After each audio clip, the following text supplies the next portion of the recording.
All right, good morning, everybody. My name is Annie Burke, and I'm really excited to be here with you on Thursday, May 7th at 9 a.m. For our first 30 minutes together.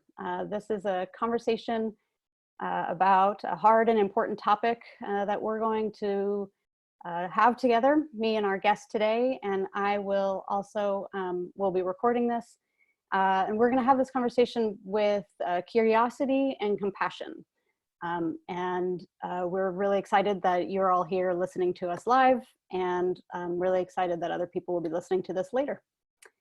I'm the Executive Director of Together Bay Area. We are a regional coalition of nonprofits, public agencies, and Indigenous tribes in the 9 counties of the Bay Area, plus Santa Cruz County, so 10 counties. And we are working together for healthy lands, people, and communities. And I'm really very thrilled to be here and to be hosting this conversation today. First, before we get started, I just want to do first a land acknowledgement while we're on Zoom, not physically in the same space. Laura and I are both in the Bay Area, which is Ohlone territory. And we respect and honor the people living today and their ancestors who have lived here for thousands of years on their ancestral lands, and with deep respect and for them and gratitude to them for the work they've done over the years to take care of these lands and the work they're doing today to keep their communities and cultures together. So deep acknowledgement and respect and gratitude to the Indigenous people of this place where we both are and around the world. Quick housekeeping. We're going to have a conversation for about 20 minutes, 25 minutes, and we will use the chat, the Q&A function in the webinar. So if you have questions, please share them there. But we're going to focus on our conversation until we get to the Q&A part of the agenda. So there's that. We are recording this and we'll post it to the togetherbayarea.org website for people to watch later. All right, before I introduce this amazing person that I'm here with today, I want to say a few things. We're going to talk about privilege and what it is and what we do with it, and we're going to talk about that word do. But there's a few things that we want to say from the outset. One is that neither one of us are experts in this. We are 2 people with lived experiences who ask a lot of questions, and we enter this conversation with a lot of humility. As part of that, this is a conversation between us, between 2 people who do think about this stuff a lot, and who have different lived experiences. But this isn't a training or a lecture or there's no worksheets, there's no checklists. This is really meant to be a conversation. And it's also a conversation for everyone, not just white people or people living in the Bay Area or one particular kind of person, whatever all the kinds. This is really for everyone, and whoever you are, and that we really welcome and respect everyone who comes into this or is listening to our conversation and part of this regional conversation about privilege. And we really welcome all people, recognizing that we have a lot of differences and we respect those differences and want to acknowledge them. And so with that, I want to introduce a friend and colleague, Laura Rodriguez. She's the Director of Programs at Youth Outside. She also, I'm very lucky to say, sits on the Board of Directors of Together Bay Area and was a big part of the transformation of this organization that I'm with from the Bay Area Open Space Council to what we are today. And a lot of that, who we are today, is because of the questions she asked and the conversations we had in 2018, 2019. And I'm just really thrilled to have this opportunity to sit down with you, Laura, and have this conversation. So welcome. Thank you. Thank you so much for inviting me to have this conversation. I was like, sure, it's just going to be me and you who's going to talk about privilege with us. So it's really great to see everyone who's joined, and thank you so much for having me. It's my pleasure and my honor. So let's start. How are you? How's everything going? I'm doing well, and things are going and they're trucking along, Yeah. Staying home as much as possible and also getting out as much as I need to and as much as my family needs to for well-being. Mhm. So yeah, and at Youth Outside, we're doing well, and I feel very fortunate to be able to say that. But I'm also practicing saying that because it's okay to be well. It's important for us to be well. Folks are going to need us to show up strong, for the communities, for the work, for the continued work. So I just, yeah, I'm fortunate and glad to say that I'm well. Thank you for asking. How are you? I'm doing well too. It's these are extraordinary times. Things are changing so profoundly, and I'm very lucky to have be healthy and healthy family and have a job. I am, and there's a lot to think about and a lot to process. So, and I appreciate that what you said of, it's okay to be okay, and that we need people right now to be as healthy and strong, because there's really important good work that needs to happen right now. Mm. And so we need to be okay with being okay in order to do that work. Yeah, that's right. You mentioned Youth Outside. Can you tell me what Youth Outside does? I'm guessing, well, I know that has a little bit to do with youth and it has something to do with outside, but I know you do more than that. Can you tell us what the organization does? Yeah, absolutely. Thanks for asking. So we, first of all, we're headquartered in Oakland, just in the heart of downtown, and our work and our reach really expands across the country in different ways. But at our core and our North Star is really to ensure that young people are having meaningful experiences in the outdoors. They have access to meaningful experiences, that their lived experiences is being represented back to them as part of the greater outdoor and environmental narrative, right? And so we say all of that very intentionally because we know that in particular, youth that identify as Black, Indigenous, and people of color, they don't see their lived experience represented, or they don't see it being told as a part of the greater narrative. We also know that there are a lot of young folks, Black, Indigenous, people of color, additionally marginalized youth, who have experiences in the outdoors, and many of them are great and meaningful, but many of them are not meaningful. And so, to your point, there's much more that we do. That's where we do it, right? We work really with adults who have this access and this opportunity to create meaningful experiences with and for young people and young people's communities. And we work to unpack what meaningful means. And when we start to unpack this idea of meaningful, it's really where we start talking about things like equity and inclusion and cultural relevancy. And you can't really talk about those things without talking about their other side, which is inequities, exclusion, lack of relevant experiences in the outdoors, or worse, damaging and harmful experiences in the outdoors, right? And so when you dive deeper, we are very quickly talking about institutional and very intentional, disproportionate allocation of privilege by those in power to their own, right? Through all kinds of systems that folks are very uncomfortable naming and talking about, brings up a lot of things, but systems like genocide, systems like racism that are part of the origin story of this country, and that have right? And so the privilege that we see today has its roots in those things.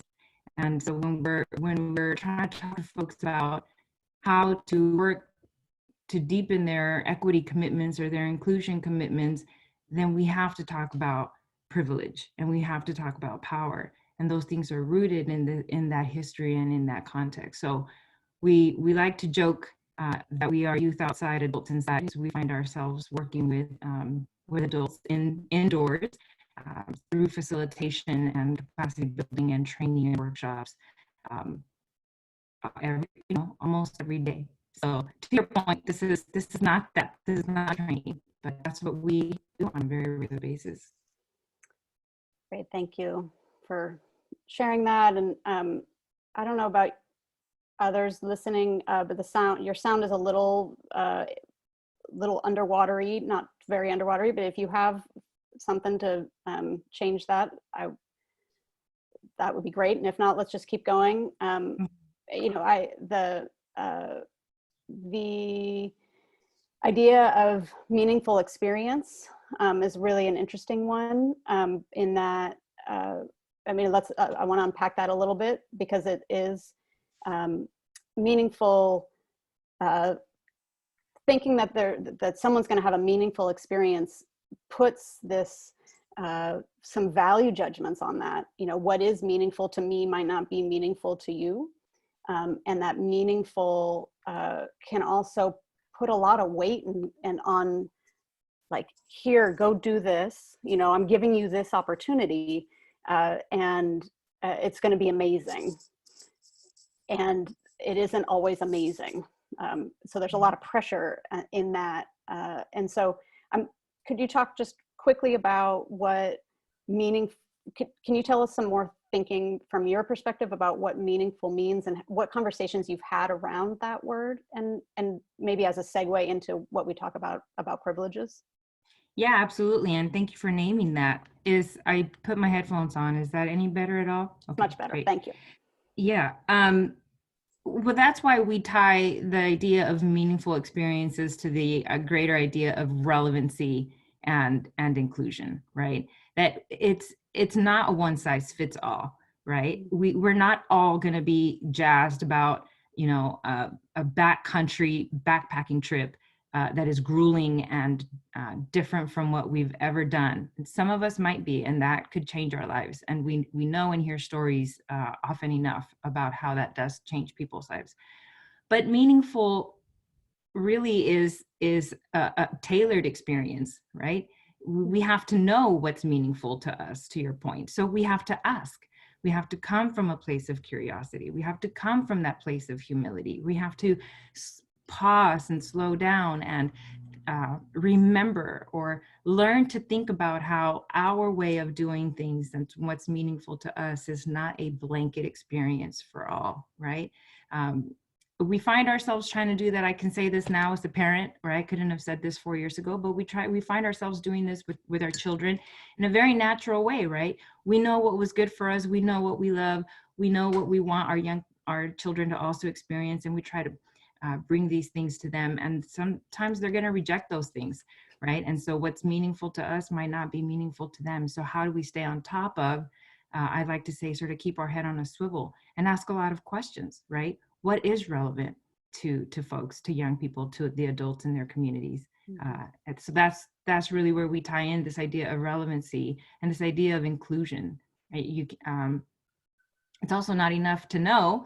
It's not enough to ask folks what they want to do, and then on your own create an experience that you think will be relevant. Include folks in the design, include folks in the implementation and the execution all along the way. So, that looks different for all of us, but that's absolutely right. Getting to this idea of meaningful is about understanding the folks that we're really working to have an impact on.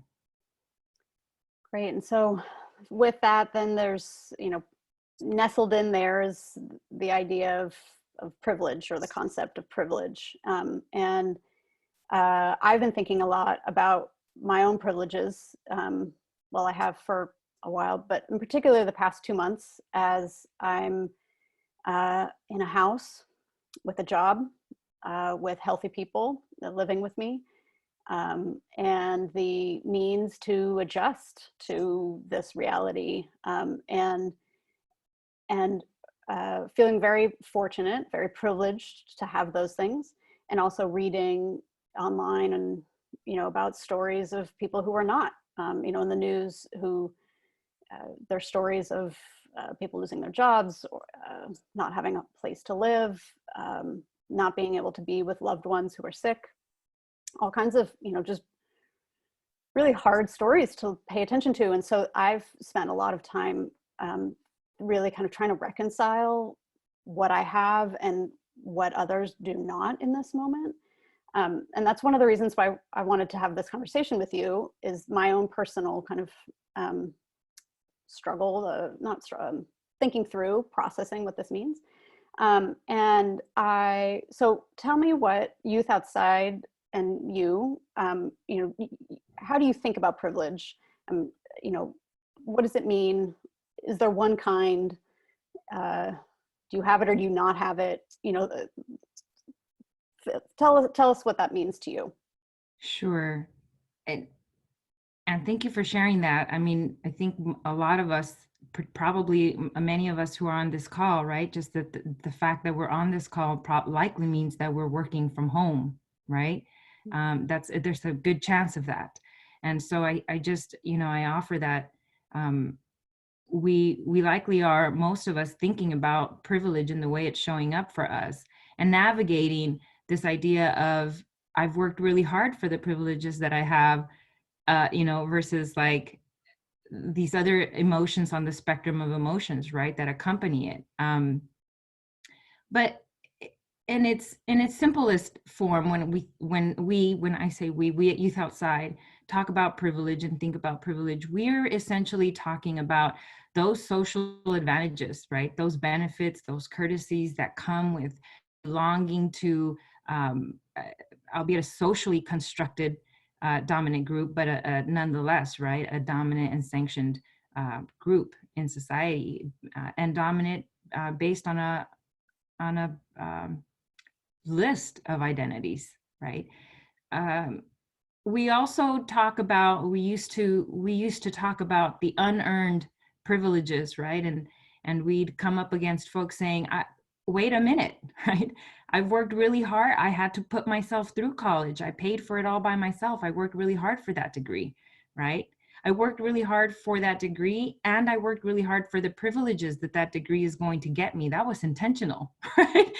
I worked really hard to have this house and the privilege that affords me. So we hear that, right? There are those things, those benefits, these things we have in life that we've worked really hard for. That's true. And then there are also those privileges that the greater dominant group, right? And going back to our historical context in this country, but really around the world, the white dominant group has afforded to itself, or heterosexual male dominant group has afforded to itself, right? And these things are unearned. You're just born right into it. You didn't decide to be born with lighter skin or white or male and also identifying as heterosexual, right? And that there are all of these unearned benefits that come with these identities that we didn't necessarily opt into. And so that's when we talk about privilege, we talk about both of those, right? And we move quickly, because for us, it's really important to invite folks, if we're going to have this conversation, to think about the actionable. What can we do with it, right? Beyond think about it and talk about it, which are very important things that a lot of folks are not willing to do. So thanks again to the community who's called in, right? So starting with thinking about and talking about and identifying our privilege, but beyond that, thinking about how we can really leverage it. And I know that word is thrown around, right? Leverage, but in its simplest form, what can we do about it? What can we do with it in support of other people, right? Because when we say in support of equity, great, in support of equity, but we're talking about human being to human being interaction, right? And we're talking about the impacts on human beings with these privileges or the lack of privilege. Yeah, so let's go there. What does,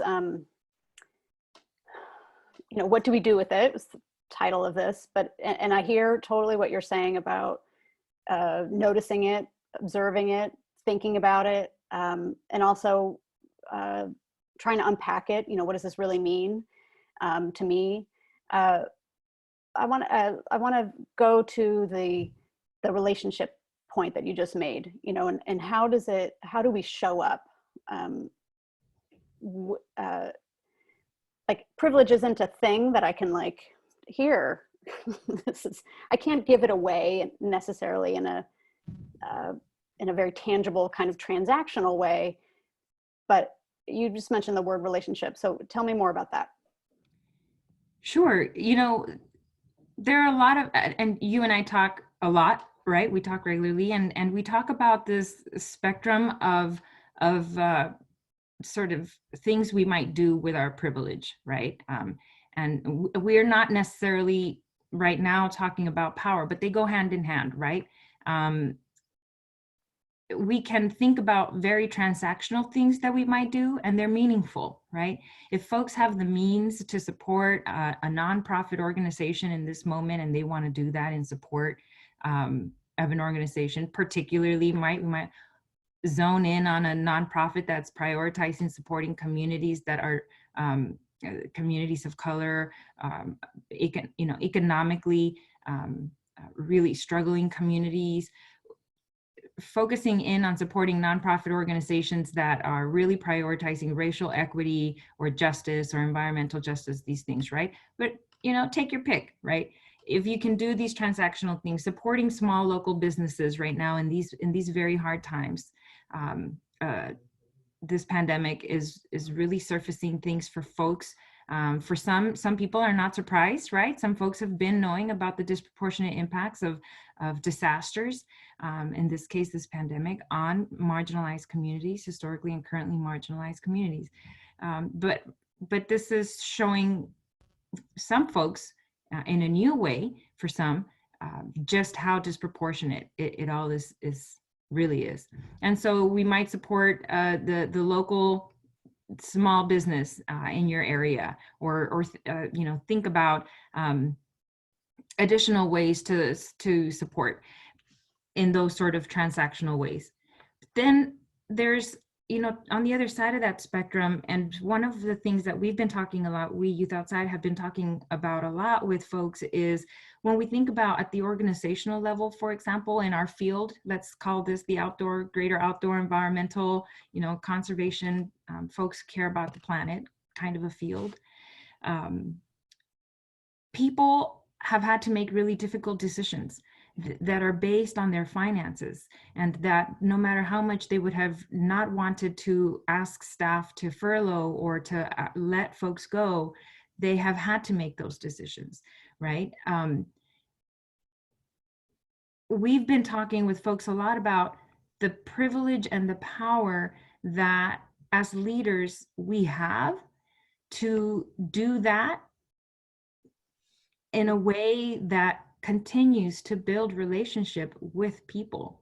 And it can feel contradictory, right? To say, I'm going to let someone go, but I'm going to do it in a way that builds relationship with them, because what relationship will I be building with someone I'm saying goodbye to, right?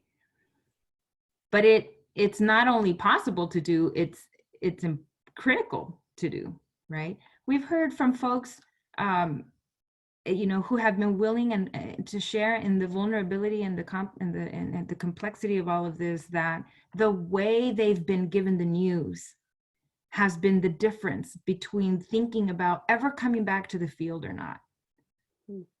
Right? That's a big deal. So when we think about the relationship part of the privilege that we hold, I invite us all to think about how we're holding ourselves accountable to maintaining our relationships with people in a way that maintains their integrity, their dignity, our integrity, our dignity, our humanity collectively, right? It doesn't mean it's going to make the conversation any easier for either of us, right? But it can make the difference between someone feeling whole as they receive this difficult news, or feeling shattered as they receive this difficult news, right? When we recognize that we have power and privilege, whether it's the power and privilege of being in a leadership position, we have a lot of responsibility, right? With great power. It's really true. We have responsibility. So, it's just a spectrum of things that we can do. But I think I want to offer too that, like, right now, privilege can be and I like to talk about the everyday things of privilege, like eye contact in an elevator, right? Those were the back in the days, right? Like, hey, when we were in elevators. yeah, when we were in elevators and in close proximity to each other. But right now, when we're at parks, right, when we're getting outside for our health and well-being, noticing our privilege, right, that's a big deal. If we're noticing our biases, right, you might notice a family coming towards you and you are thinking, they're not scooting over. Why aren't they scooting over? How dare they not be scooting over? Are they even from here? Are they local? Do they live here? I've never seen them here. Right? Like, notice that, because that's very important information. Yeah, Right? that's a really good point. And actually, I think there's, what I hear you saying is lots of things, and I wish that we had another 2 hours to dive into so much that's here. But one is that it's the work is inside of us, and is and it's an ongoing conversation. So when something happens, whether it's in an elevator or at a park or this grocery store or wherever, notice what happens, what comes up for you, why, what is that, and examine it. And I think once Ellen Gartside asked a question in the Q&A around how do public land agencies change, and that's a whole, that there like could be books, I think, written about it, or should be, or are. So that's a really big thing. But I think what I hear from you is that it's inside us. It's the work inside who we are in our thinking. There's another question from Bonnie about people with disabilities have much experience with social distancing, in part due to ableism. So much can be learned from them about resilience. Ableism is quite often left off the discussions of privilege and inclusion. Is Youth Outside addressing that at all, since it cuts across races, all races, age, income levels, and you name it? And we have just maybe 1 minute to respond to that. And again, I recognize it's a huge topic.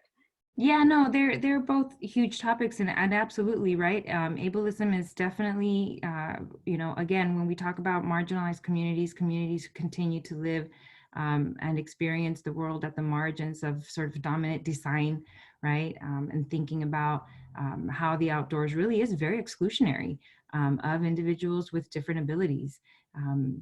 We seek to support through our grant making and through our conversations, right? Folks thinking about all of the ways in which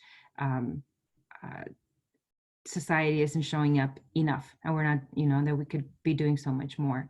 And absolutely, it cuts across races, right? Mm-hmm. We center racial equity in our work because that's at the foundation of this country's sort of social ailment, right? Racism and how to start there. And we think it's very, very critical for us to center race and racism as we seek to increase equity for all other marginalized communities, right?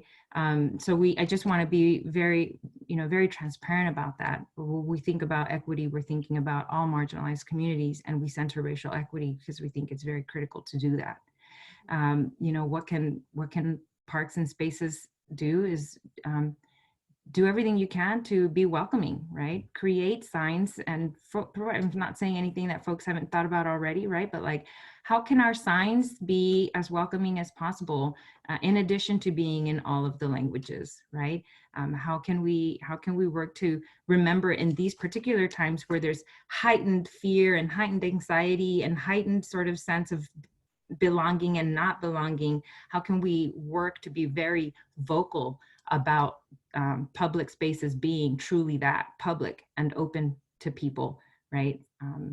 Yeah, good. Thank you for those questions. Yeah, thank you both, Ellen and Bonnie, and to you, Laura. It's 9:30. It's been 30 minutes together.